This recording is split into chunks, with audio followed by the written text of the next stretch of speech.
নিয়ন্ত্রণের মনোবিজ্ঞান, শিকার হওয়া এবং আবেগিক প্রত্যাহার। কখনো কখনো একজন মানুষ আপনার সামনে কাঁদে না, বরং নীরবে আপনার মস্তিষ্ককে ভেঙে দেয়। এটাই হলো সেই খেলার শুরু, যাকে বলা হয় প্লেয়িং ভিকটিম, নিজে শিকার সেজে যাওয়া, এবং ইমোশনাল উইথড্রওয়াল, আবেগিক প্রত্যাহার।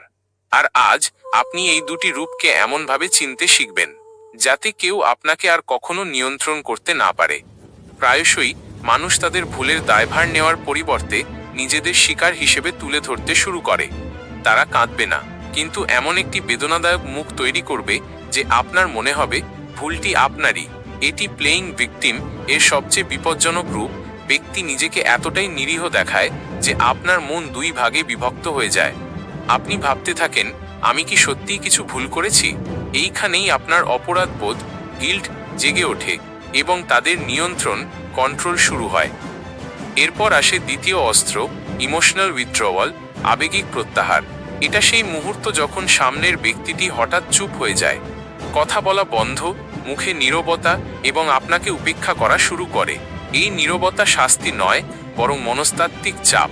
আপনি অস্থির হয়ে ওঠেন, আপনার হৃদস্পন্দন বেড়ে যায়, এবং আপনি ভাবতে শুরু করেন যে সম্ভবত এই নীরবতা আপনার কারণেই। তাদের এই নীরবতার প্রভাব এতটাই গভীর হয় যে আপনি নিজেই ক্ষমা চাইতে শুরু করেন, যদিও ভুলটি আপনার নয়।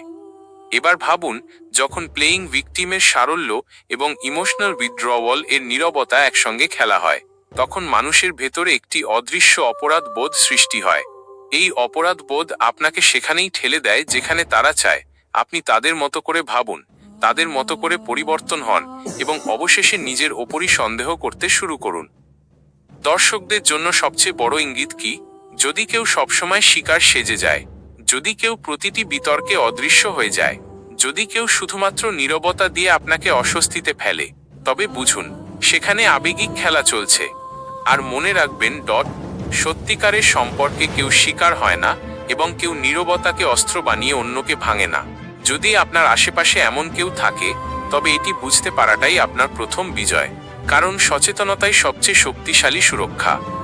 এখন আপনি জানেন, শিকার সেজে অপরাধবোধ তৈরি করা এবং নীরবতা দিয়ে ভয় সৃষ্টি করা, এই দুটির পেছনে একটাই উদ্দেশ্য, নিয়ন্ত্রণ। কিন্তু যে এই খেলাগুলো চিনতে পারে, সে কারো মস্তিষ্কের ঘুঁটি হয় না। আজ থেকে কেউ আপনাকে নীরবতা বা সারল্যের জালে আটকাতে পারবে না।